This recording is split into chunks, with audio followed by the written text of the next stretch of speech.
If we've taken on the idea that we are come from an original sin or sex is naughty, then on some level we're saying that our basic being is somehow bad. There were beliefs that weren't even agreed upon. We just were taught this is what you think. Welcome to the Mindfulness in Motion podcast, the show that helps you move beyond the checklist of life and into a world of joy and meaning and discovery. Today we have Elizabeth, who is a yoga, meditation, and breath coach, and she helps bring these practices to people with their spirituality and their sexual lives. Today we get to talk about how mindfulness in motion, how she brings these two worlds together.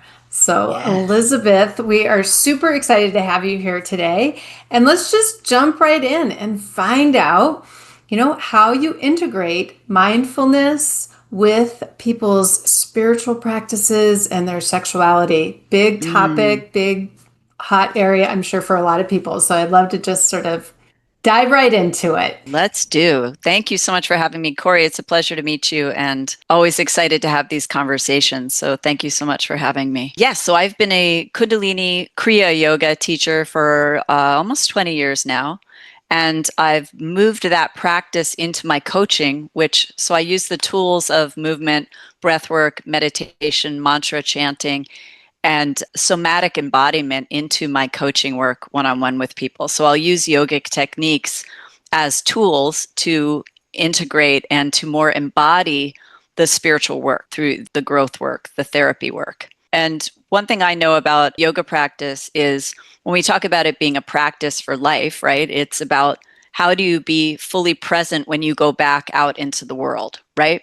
So you're training, the practice of the yoga technique is about being mindful and fully present in your body in a challenging situation. And the idea being, then you can take that mindfulness out into your life, into the challenges of everyday living, which is what it's all about. It's not about, oh, wow, I'm a great yogi on the mat, but I'm a disaster outside, right? Yes. Yeah. How do we use these things? So do people come to you from a coaching perspective, or they're coming to you from a yoga perspective? I would say both. Okay. I'm doing more and more coaching, but so I've taught yoga, in many studios over the years. I helped lead the largest teacher training in the world here in Los Angeles with Guru Singh for a few years. And then post-COVID, there's a lot less studios that are open. So I've done less teaching of groups and more individual coaching, which is kind of a pivot for me into getting to work one-on-one with clients, which I enjoy so much as well. Nice. Yeah. Now, because you had in your bio of helping people with their sexuality and bringing that mindfulness into that motion, that activity in our life, and that's what we're really into talking about, is to see how do we take something that can be just an action and we integrate that mindfulness into it. So what are the ways and tools that you use to help people to integrate that mindfulness into that particular action area of their life? Yeah. So I created a podcast called Sacred Alchemy, which is about the integration of spirituality and sexuality. So one thing I noticed in my teaching of Kundalini and in my learning about it was the sacral chakra, right? The sex organs, the sacral area, it was often kind of skipped over. It was this kind of like, it's creativity and it's reproduction and it's, anyway, we're going to move on. And my point in mentioning that is just because what I've come to notice, which I think we could all agree on, that there's a lot of confusion around human sexuality. It is an enormous hot button of shame, guilt, trauma, abuse, and not a fully integrated experience in terms of we are sacred beings. What does it mean to be sacred in our sexuality? If we've taken on the idea that we are come from an original sin or sex is naughty, then on some level we're saying that our basic being is somehow bad. There's somehow not pure. And I am seeking to undo that with conscious conversation, one way. The other way being integration through movement, rooting into your sacral chakra, feeling into your root chakra of safety, feeling into the sacral chakra of your potent creative energy. if most people haven't experienced it that way, they have a very limited understanding of sexuality as pleasure, reproduction, but not the full integration of the embodiment of it as spirit, that we are divinely linked. And as women, we carry a womb, which is a portal to other dimensions through which we bring life. And so the more we look at it as sacred, I would like to imagine the more we see ourselves as one and the same with divinity. Nice. I love that. Now, one of the things you mentioned in there was about safety. And, one of the areas of work that I do is working with adults in overcoming their fear in water, right? And to feel confident in deep water. And so one of the paradigms that we have to set up is, how is it that you can feel safe as an emotion, but also be safe in a physical sphere, right? We have to know both of these things are present in order for us to be willing to try something, to do something, to be present to how our bodies interact with the water, and to have those very mindful experiences. So I'm curious, because you use that word safety in yours, and I would imagine, safety, I know personally, right? Safety and sexuality by myself, with another human being, is a huge factor of being able to be willing to experience who I am as a sexual being. So I'm curious how you help people set that up, or consider that, or think about the dynamic of safety and their willingness to explore this part of themselves. Thank you. It's such a pivotal point, because I always say, unless you feel safe, you can't really feel much else, right? Because that is the fight or flight. You're in survival mode. You are hanging on for dear life. So the root chakra, right, is our basic feeling of safety in our embodiment, in our person. And that's all about our physical incarnation, right? To feel safe on the earth, to feel safe in our own body, to feel safe in the water. These are profound necessities. In terms of sexuality, it's at the forefront, right? Consent is everything. Having permission, having experience to feel free of trauma and free of abuse and free of shame. That's one of the biggest things that I work on with clients, is starting to peel the layers off of the conditioning, right? First and foremost, there's so much we've taken on that wasn't even necessarily, let's say, consensual. There were beliefs that weren't even agreed upon. We just were taught this is what you think. And you start to get to a more authentic version of yourself. You can look at, is that actually what I believe? Or was it just imposed upon me by a religious institution, or my family structure, or my community, right? So the more you can start to get authentic about what really is your own truth, you get to a safer, shame-free part of yourself. And in that space, an integration with your sacred sexuality is more possible, because you're not coming from a space of shame or fetishizing old traumas, which is often something people do unconsciously, right? It's a way, in the same way we seek similar people that we have to work out that was like our dad or our mom, we seek similar experiences in our sexuality subconsciously, because often it's a trauma we need to work through. So I always explain at a very visual, the baseline is, if you're in red, you are still overcoming shame and trauma, which is majority of people. And there's no judgment in that. That's just part of the reality that we live in. A neutral space is, you've been able to start to look at some of those traumas, look at some of the shame that you've integrated, and start to release from them. And then what's possible beyond that, that's the alchemy that I'm seeking to talk about. That's the transmutation. That's what's possible beyond what we haven't really even gotten to experience. That we have the sacred sexuality, which is an interchange, heart-connected, interconnectedness, that is something I think I know is possible, but I hope more people can start to find.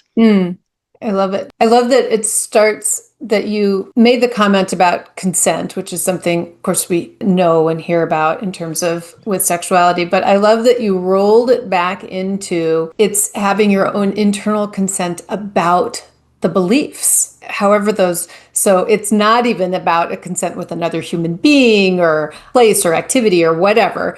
It's starting with the self. And to be able to step aside and step a little bit next to yourself to see, let me just hold with kind curiosity what these beliefs are. Which ones of these are inherited? Which ones do I want to have and or be useful to me? Or which ones do I want to let go of or hold space for? I mean, I put my own interpretation and spin deeper into those, but I love that that's the starting place of where trust and safety is coming from. Yes. And also part of that is beyond religion, right, which is a certain doctrine of belief system, that your spirituality is your own journey, that it doesn't have to be the creed or the indoctrination of a belief system, which is also fine if that works for you, but that ultimately our spiritual journey is a deeply personal, individual story. And in that space, if there's room for connecting that with your sexuality that's beyond the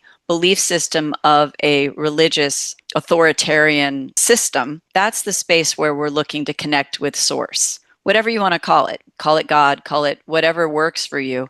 But it's your individual journey with that rather than a prescribed set of rules around it that sometimes don't really serve us. Now, I'm curious about, so I know from the kind of work that I do with people with coaching and the mental steps that people really oftentimes, not everybody, but oftentimes they're coming in with wanting to feel very secure with getting it right and doing things the proper way. Yes. And when you mention like institutional religions, I think that is somewhat a role that those organizations provide, right? They provide the structure of this is how you do it. And so then I can feel safe within that if I know I'm doing it right or doing it wrong.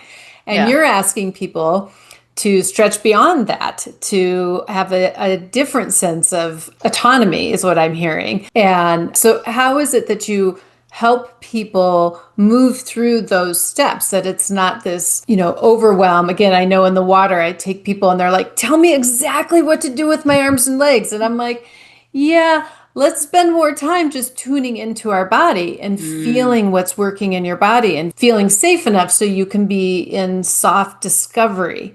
So I'm curious for you, like how that comes forward for you to help people with that. Thank you. And that being in the water is such a beautiful metaphor of trusting and being in flow of your intuition. That there's no rules in that space, that you have to trust what comes. And that's what faith is. It's not my God's better than your God and I got it right and you didn't and I'm going to heaven and you're not. That's a man-made system of control that's really about ego. And it's not really about faith, right? It's about, I was born into XYZ religion and therefore I'm the chosen, the right ones. I got it right in this life. You didn't. I think what the challenge as human beings is to let go of the ego and that need for control, because ultimately you can't put a box around the ocean. You can put a box around little parts of the ocean, right? Or a little, fishbowl. But the truth is it can't really be contained. And the truth is either can God. And whatever that is, the force of life, the force of love, the force of divinity. And so our man-made attempts, which are what religion is, to try to explain it as best we can, are often beautiful interpretations. This isn't to knock faith, but it's also to say, and also, and I can be in trust with not knowing. Because truly our human capacity is only so much, right?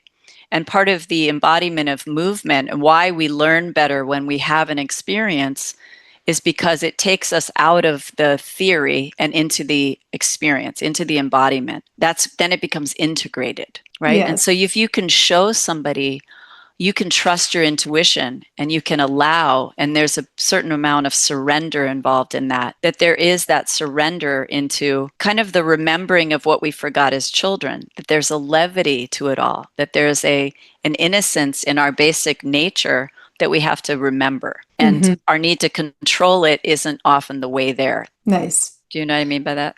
I do. And I'd be curious to hear if you have a story or an illustration that really shows that piece of connecting with that spirituality and the actual movement practice. Because we too bring through, as adults, we like to live up in our heads and we like to theorize and do all this stuff. But it is about putting things into practical motion and feeling that and gaining that experience in our lives. So what would be a way that you've seen somebody move into their spirituality that includes that actual physicalness? How do you walk? Yeah. Yeah. Well, the first thing that comes to mind, because I relate to, I'll just say from my own experience being in the ocean. I took up surfing during the pandemic at 49 years old when my younger sister had a major heart attack and was in a coma. She's fine now, but at that time, we didn't know if she was going to make it. We didn't know if she was going to be brain dead. I couldn't even get to see her because I was across the country and it was during COVID and nobody was traveling. And during that time, I took up surfing because I needed something to kind of knock me out of my head, to get me into my body.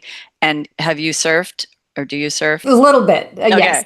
Yeah. So Yeah. if you've ever been, in that washing machine of flipping over in the wave and not being able to know which way is up and surrendering to the ocean like that, it is so overpowering and it's so overwhelming. But what it gives you is this incredible sense of surrender, that you step out of it after a session like that and you go, I've never felt more at peace.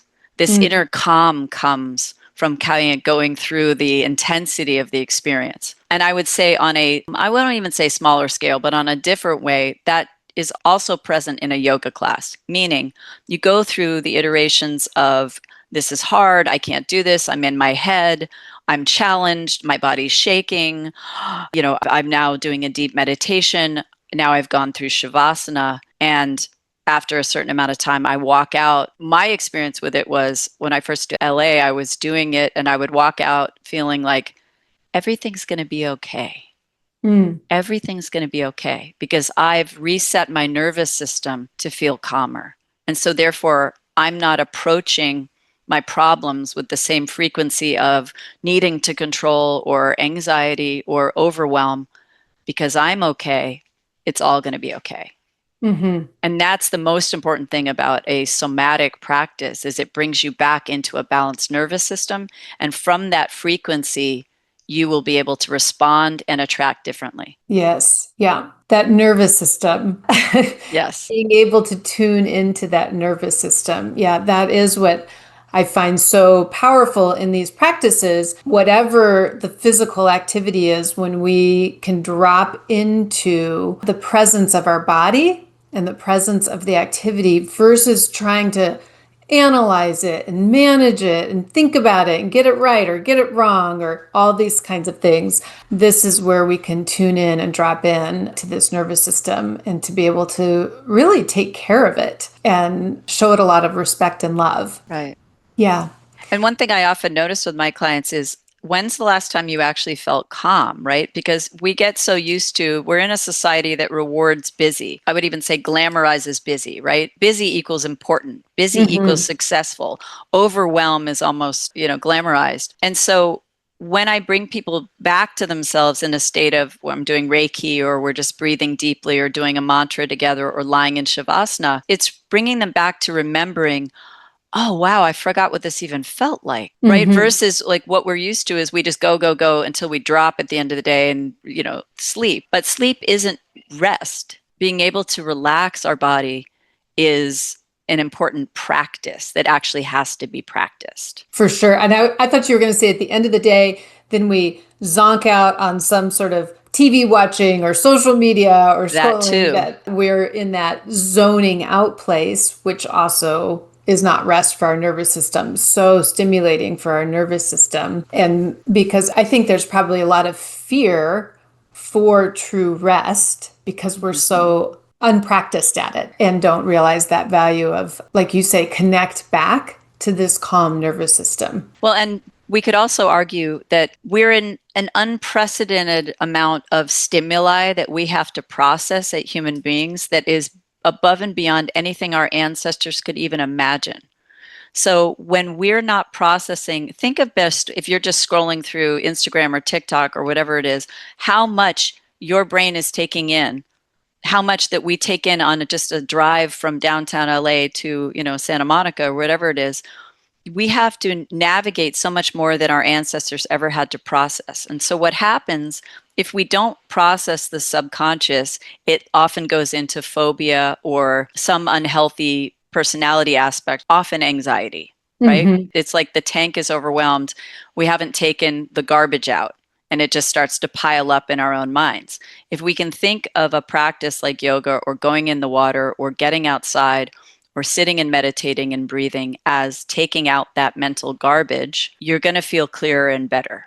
And that's a gift is essential that you give yourself. Yeah, yeah. This is really why we're here too, right? Is to help remind people that when we go to take up new practices and new activities, it's not that we want to add more stress to our lives of another thing that you can post on social media or add to your CV or whatever it is, but it's how do we combine this new activity with a real mindfulness practice so you can recharge that nervous system. You can give that nervous system some rest that it needs to be able to process everything that's going on for you. Yes. And don't think of it as another should, right? Mhm. That it becomes an obligation or a burden. And as much as possible, think of it as I get to take care of myself. Often when I'm starting a new client or a student on, a daily practice of a meditation or kind of a homework assignment of that, I'll ask them to write about it and track it. And just notice, like today I was in my head.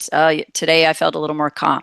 So then again, they can start to notice the benefits and way that it's showing up in their life, because we want it to be applied, not just theoretical. We want to Mhm. see how it actually works for you. It doesn't matter how it worked for me, but your experience with it is what counts. There's no right answer to that. Nice. Are you helping folks so there's going to the yoga class, there's going to a breathwork session, so you have these things.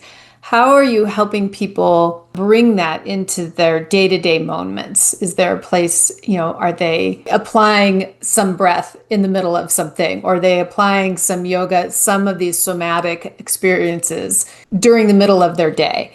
Yes. Is that something you're helping folks with? I love to offer tools that are, a way to reset your nervous system or a way to clear your energy, different ways of movement that are quick and simple if you could actually do. But ultimately, as you know, if you're just spending an hour a week with someone, you can plant the seeds and then hopefully they germinate and grow within the client. But a lot of it is about giving them the tools that they then have to do themselves, Mm-hmm. right? Offering the suggestion and letting it be. And so some of that is, again, the free will of if someone's choosing to show up for coaching or a class, they're ready to start to embark on that journey. Mm-hmm. And, giving them appropriate guidance within that is starting to open up that journey with themselves, because the best thing I can do as a coach or teacher is guide you back to the answers you already have within yourself, not to make you dependent on me or, Right. think that I have all the answers. It's about holding a space for you and giving you tools to find those answers for yourself. Absolutely. And that's what, yeah, goes back to the spirituality, right? We are Yeah. all created beautifully and perfectly Right. and in our own unique way. And it's about tapping into those gifts that the world needs, that we need, and Right. allowing space for that. I love that. I think it's so beautiful that you do that with water, Mm, because water being the ultimate container, the ultimate echoer of what we are carrying, right? When you speak the beautiful words into water, the crystalline formations are one thing. When you speak the ugly words into water, the hmm. distorted, fractal, fractured images. And so to be in the space is going back to the womb, right? It's going back to that portal space, which is what water is, that For sure. fluidity that we don't have in our material existence, right? Mhm. On the earth plane. Yeah. It's a different realm. It is a different realm. I always say to him, like, there's not much that you learn in the world that you do without breathing during it because you hold your breath, right? And so Yeah. it presents a very different kind of opportunity and the buoyancy, obviously, as well, too. It is otherworldly. But I like to kind of wrap up with just a few rapid questions that is Yes. really to help us get in touch with our senses, to be in a sensory place, because this Hmm. is usually the fastest way that we can go from being in our minds to dropping into our body. So, just five little questions to help us tune into our senses. Okay. So, what comes to mind for you when you think of a joyful landscape? My hometown lake where I grew up, that I played as a child, and I spent hours and hours and hours out in canoes and swimming in the water. Just the smell of the lake and the woods around it, and that lake in the summertime feeling. Like, I love it. I love it. I just recently was swimming in Alaska for the first time. Mm, It felt like I was in a lake because all around the trees were right to the shore. And then I yeah. put my face in the water. Nope, there's a jellyfish, not a lake, Oh, ocean. wow. Okay, Yeah, it yeah. was a really different experience. But I Right. love it, the lake, childhood lake experience. Which is a more pleasurable sound to you? The sound of waves or the sound of leaves blowing around?